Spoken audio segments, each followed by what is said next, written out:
Shalom semuanya. Pada tanggal 17 Agustus 2023, kita merayakan ulang tahun kemerdekaan Republik Indonesia yang ke-78. Tuhanlah yang memberikan kemerdekaan bagi Indonesia dari segala bentuk penjajahan. Dirgahayu Republik Indonesia. Sesuai dengan Yeremia 29 ayat 7, kita harus mengusahakan kesejahteraan dan berdoa bagi negara dan kota di mana kita tinggal. Sebab kesejahteraannya adalah kesejahteraan kita semua. Pemilihan umum akan dilaksanakan pada tanggal 14 Februari 2024. Kita berdoa agar diberikan presiden yang takut akan Tuhan, nasionalis, Pancasilais, dan toleran. Damailah Indonesiaku, damailah Indonesiaku, damailah Indonesiaku. Damailah Indonesiaku, damailah Indonesiaku. Lawatan Allah terjadi, damailah Indonesiaku. Damailah Indonesiaku, damailah Indonesiaku. Lawatan Allah terjadi, damailah Indonesiaku. Damailah Indonesiaku, damailah Indonesia.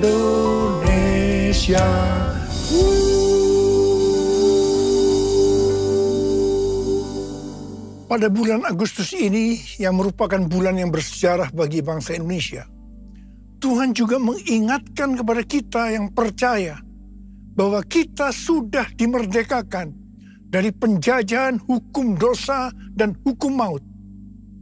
2 Korintus 3 ayat 17 berkata, sebab Tuhan adalah roh, dan di mana ada roh Allah, di situ ada kemerdekaan.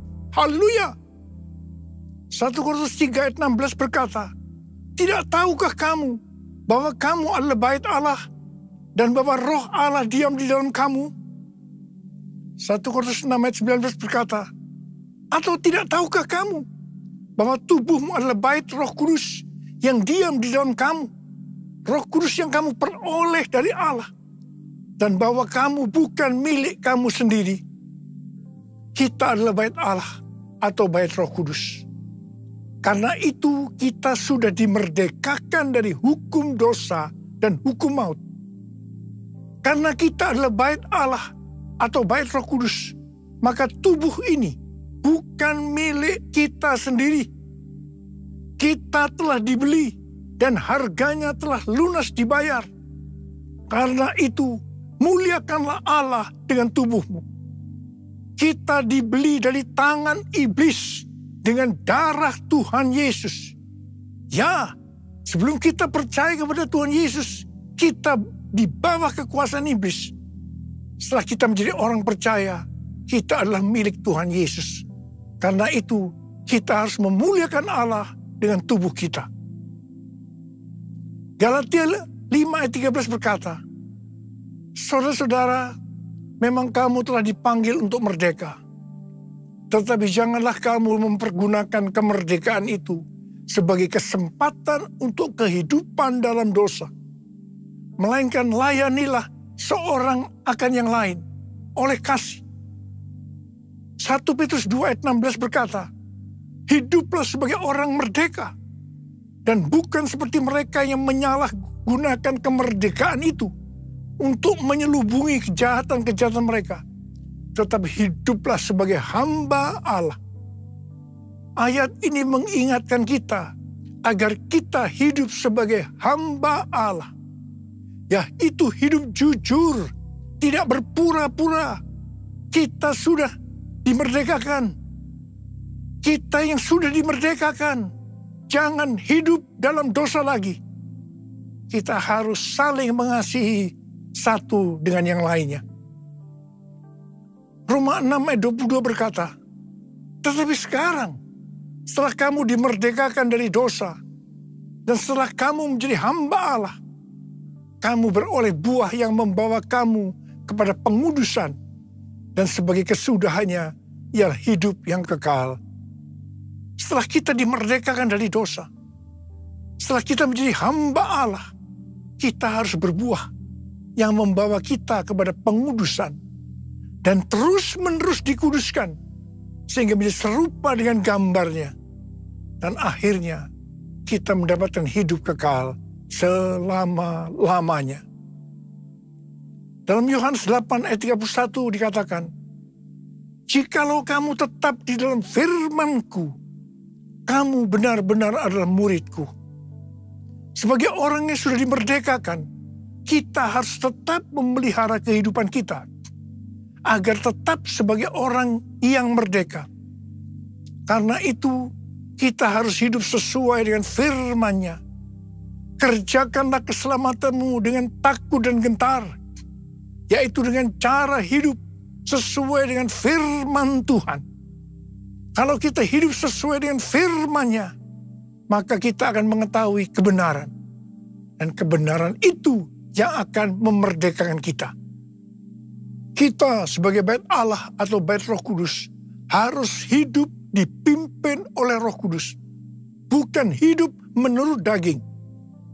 Roma 8 ayat 13 berkata, sebab jika kamu hidup menurut daging, kamu akan mati. Tetapi jika oleh Roh kamu mematikan perbuatan-perbuatan tubuhmu, kamu akan hidup. Galatia 5 ayat 19 sampai 21 berkata, perbuatan daging telah nyata, yaitu percabulan, kecemaran, hawa nafsu, penyembahan berhala, sihir, perseteruan, perselisihan, iri hati, amarah, kepentingan diri sendiri, percideraan, roh pemecah, kedengkian, kemabukan, pesta pora, dan sebagainya. Terhadap semuanya itu kuperingatkan kamu, seperti yang telah kubuat dahulu, bahwa barang siapa melakukan hal-hal yang demikian, ia tidak akan mendapat bagian dalam kerajaan Allah. Barang siapa menjadi milik Kristus Yesus, ia telah menyalibkan daging dengan segala hawa nafsu dan keinginannya.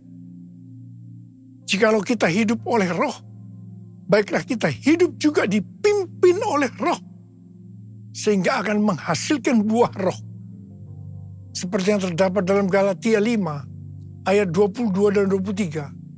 Buah Roh ialah kasih, sukacita, damai sejahtera, kesabaran, kemurahan, kebaikan, kesetiaan, kelemah lembutan, penguasaan diri. Tidak ada hukum yang menentang hal-hal itu. Roh-Mu yang hidup penuhiku, mengalir dalamku. Jiwaku tenang bersamamu dalam naungan-Mu. Ku buka hati untuk jamahan-Mu, berserah penuh di hadirat-Mu. Kau ambil alih seluruh hidupku, di altar-Mu menyembah-Mu, di altar-Mu menyembah-Mu.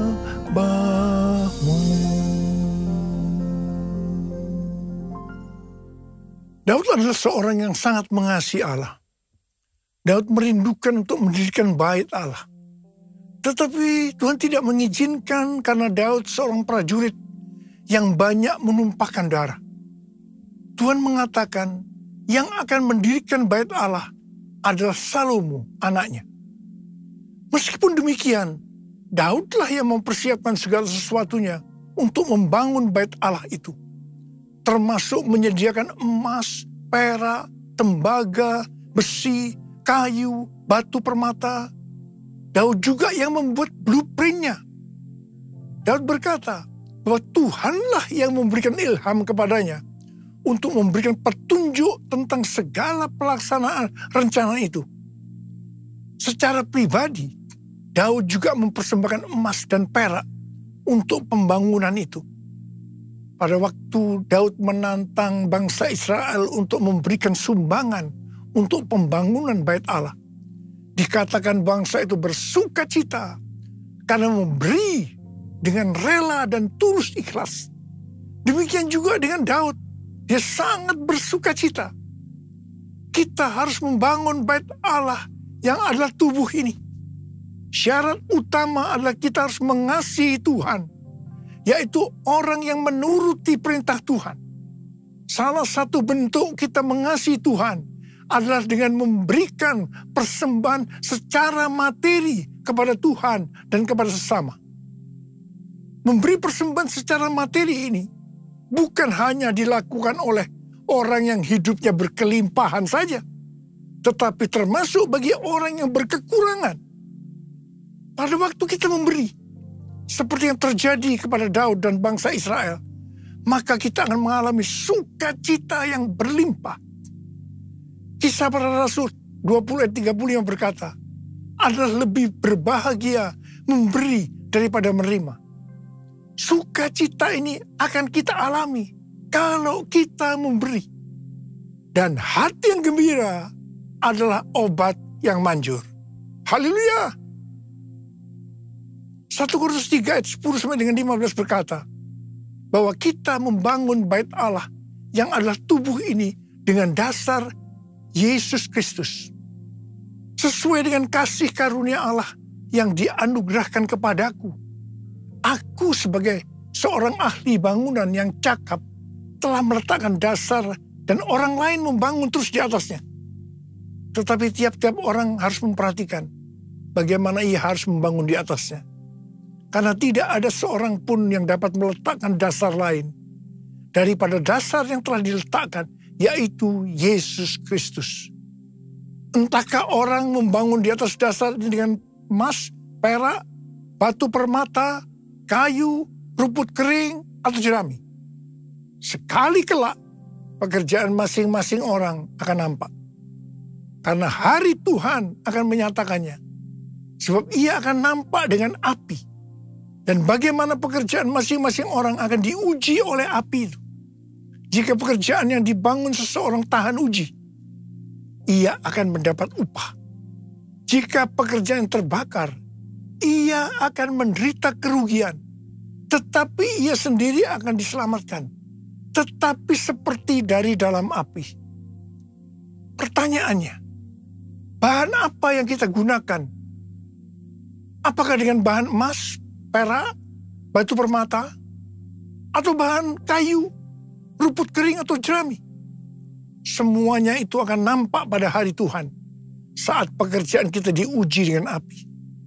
Jika pekerjaan kita tahan uji, artinya tidak terbakar karena terbuat dari bahan emas, perak, dan batu permata, maka kita akan mendapat upah. Tetapi sebaliknya, kalau pekerjaan itu terbakar karena bahan yang digunakan adalah kayu, rumput kering, jerami, maka akan mendapat kerugian. Selamat sih selamat, tetapi seperti keluar dari dalam api. Artinya, hampir-hampir tidak diselamatkan. Hampir-hampir tidak diselamatkan dapat diartikan kehilangan upah atau pahala. Kedudukan yang rendah di sorga. Kehilangan kesempatan pelayanan dan kekuasaan di sorga. Kehilangan kemuliaan dan kehormatan di hadapan Allah. Karena itu, mari kita memperhatikan sungguh-sungguh dengan serius pekerjaan pelayanan kita, termasuk juga kualitas kehidupan kerohanian kita. Jangan menjadi orang Kristen yang acuh tak acuh, agar kita mendapatkan upah di sorga. Nothing can tear me away from your love, Lord. Nothing can separate your heart from mine. Nothing can tear me away from your love, Lord. I am yours, I am yours, and I love you. Jesus, I love you, and I love you because you first loved me, because you first loved me, because you first loved me. Because you first loved me. Sesuai dengan 2 Tawarikh 3 dikatakan bahwa Salomo mendirikan bait Allah di Yerusalem, di Gunung Moria. Di Gunung Moria, di tempat pengirikan Ornan orang Yebus itu, Tuhan menyuruh Daud membuat mezbah bagi Tuhan untuk mempersembahkan kurban bakaran dan kurban keselamatan, supaya tulah penyakit sampar yang mengakibatkan 70.000 orang Israel mati itu berhenti. Bait Allah Salomo merupakan perpaduan dari tabernakel Musa dan tabernakel Daud. Tabernakel Musa berbicara tentang hukum Allah, sedangkan tabernakel Daud berbicara tentang doa, pujian, dan penyembahan. Sebagai bait Allah, maka kita harus taat kepada firman Allah dan hidup dalam doa, pujian, dan penyembahan. Saya teringat kepada almarhum Bapak Pendeta Petrus Octavianus sebagai pendiri dari YPPII Batu Malang. Setiap kali saya berkhotbah di kebaktian tahunan di YPPII di Batu Malang, beliau akan berkata seperti ini. Di dalam ibadah itu terdiri dari 2 unsur. Unsur pertama, doa, pujian, dan penyembahan. Unsur kedua, pemberitaan firman Tuhan. Itu saja. Seperti yang dilakukan di gerejanya Pak Niko. Di Gunung Moria, tempat dari bait Allah Salomo, adalah tempat di mana Tuhan meminta kepada Abraham untuk mempersembahkan Ishak sebagai kurban bakaran.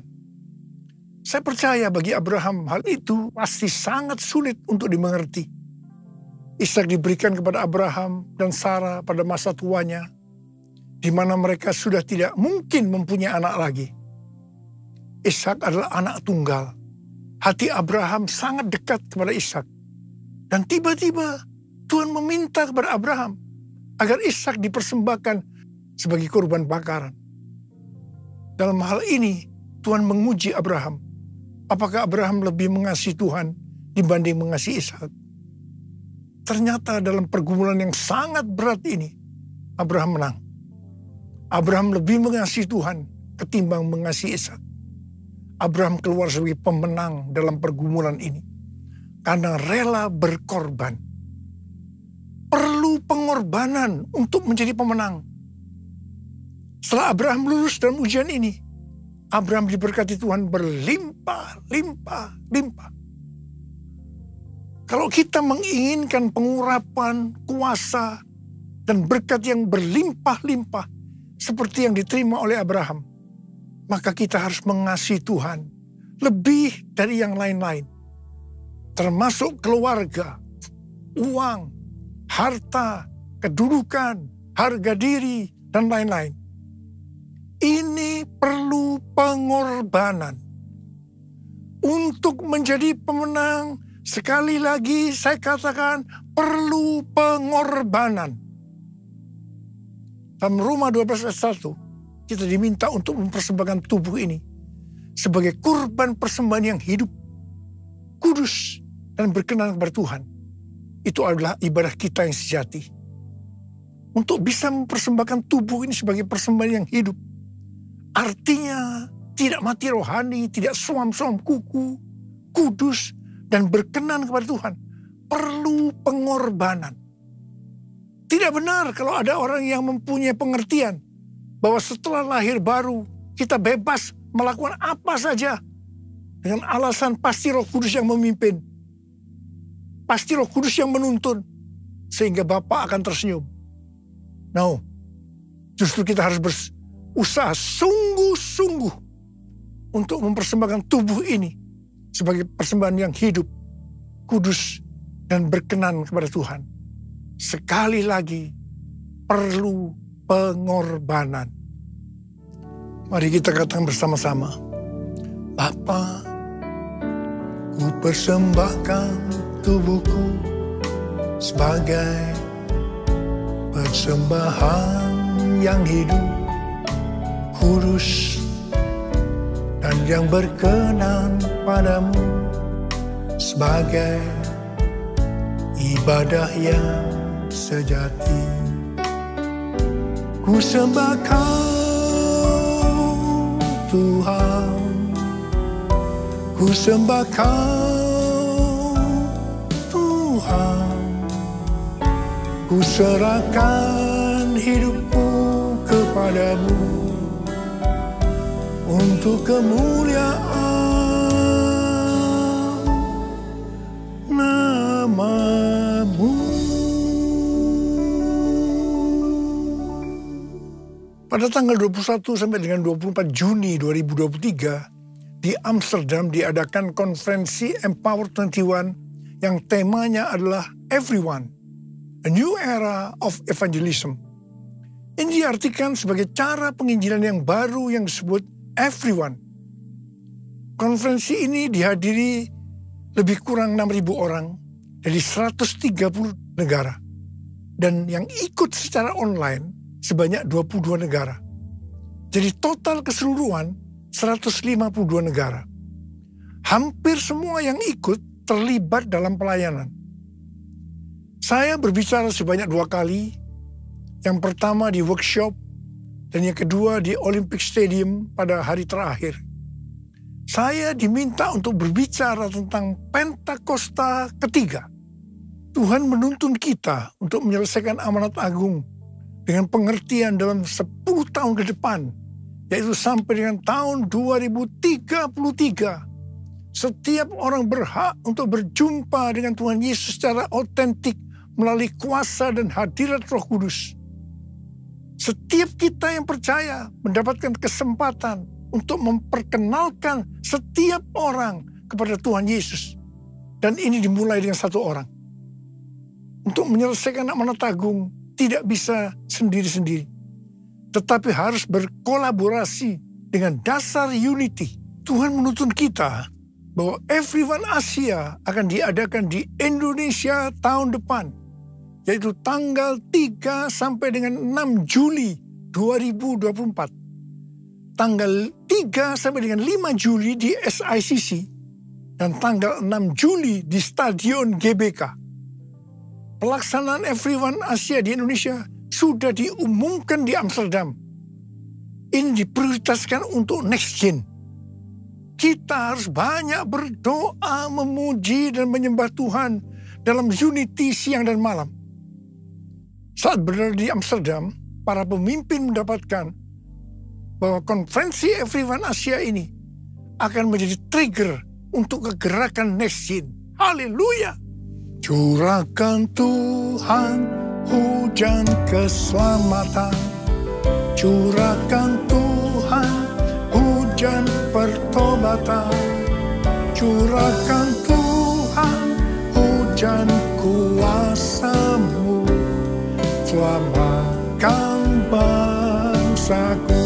Sekali lagi, curahkan Tuhan hujan keselamatan, curahkan Tuhan hujan pertobatan, curahkan Tuhan hujan kuasa-Mu, selamatkan bangsaku.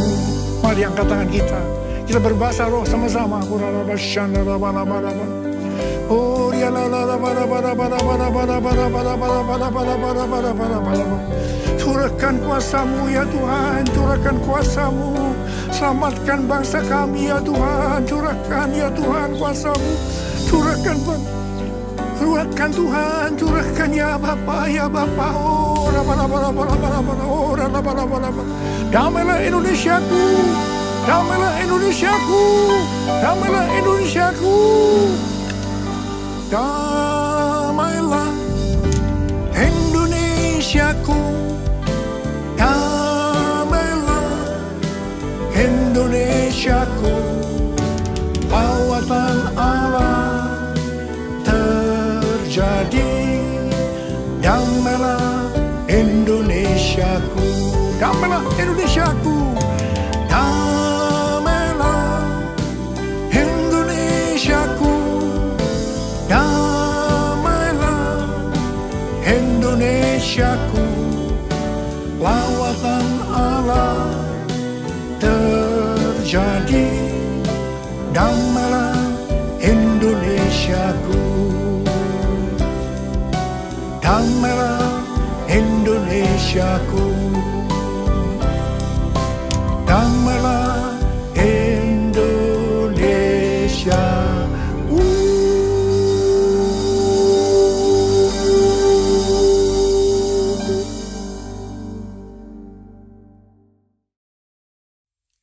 Mari, saudara-saudara, kita akan masuk dalam perjamuan kudus.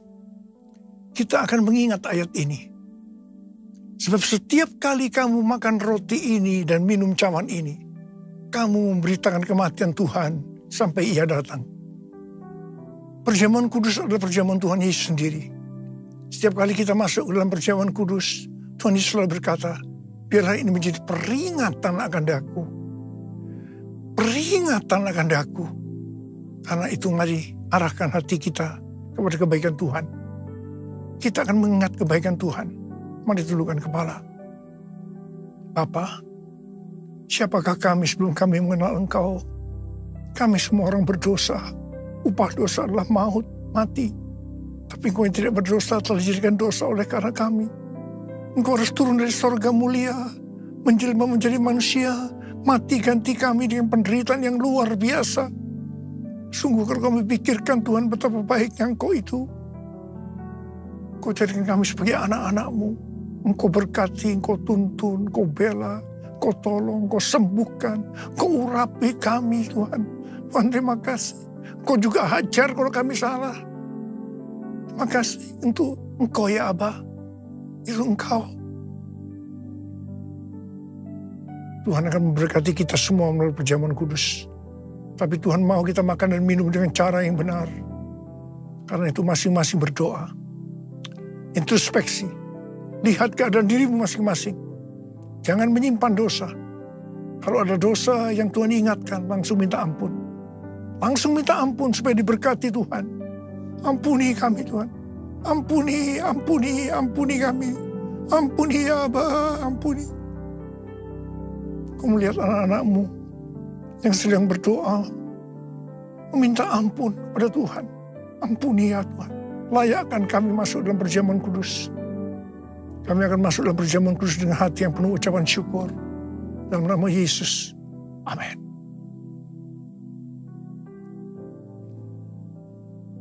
Sekarang mari angkat roti di tangan kanan kita tinggi-tinggi. Sebab apa yang telah kuteruskan kepadamu telah aku terima dari Tuhan. Yaitu bahwa Tuhan Yesus pada malam waktu Ia diserahkan mengambil roti. Dan sesudah itu Ia mengucap syukur atasnya. Ia memecah-mecahkannya dan berkata, inilah tubuhku yang diserahkan bagi kamu. Perbuatlah ini menjadi peringatan akan aku. Tuhan dikasih Tuhan. Bukankah roti yang kita pecah-pecahkan ini adalah persekutuan kita dengan tubuh Kristus? Mari kita makan dalam nama Yesus.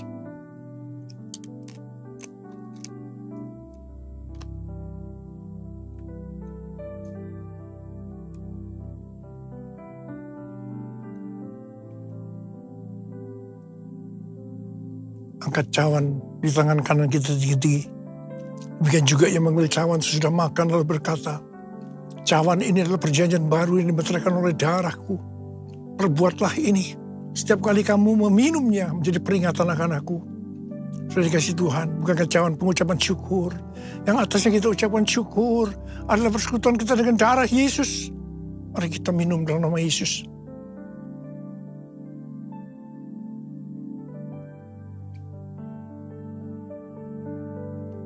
Angkat tangan kita, ucapkan syukur dan terima kasih dengan suara. Jangan diam. Tuhan terima kasih ya Tuhan. Tuhan terima kasih ya Tuhan. Terima kasih ya Tuhan, terima kasih ya Tuhan.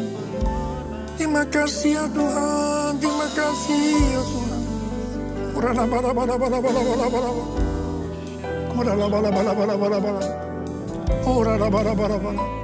Bapa, Engkau akan menyembuhkan yang sakit. Engkau akan membebaskan yang terikat. Engkau menghibur yang susah. Engkau menguatkan yang lemah. Dalam nama Yesus. Sembuh dalam nama Yesus. Sembuh, sembuh, sembuh dalam nama Yesus. Sembuh, sembuh, sembuh dalam nama Yesus. Sembuh. Terima kasih Yesusku. Terima kasih Yesusku. Puji syukur hanya bagi Tuhanku. Terima kasih Yesusku. Terima kasih Yesusku. Puji syukur hanya bagi Tuhanku. Terima kasih. Terima kasih Yesusku. Terima kasih Yesusku. Puji syukur hanya bagi Tuhanku. Terima kasih Yesusku. Terima kasih Yesusku. Puji syukur hanya bagi Tuhanku.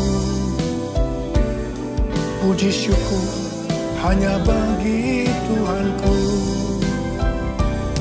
Puji syukur hanya bagi Tuhanku.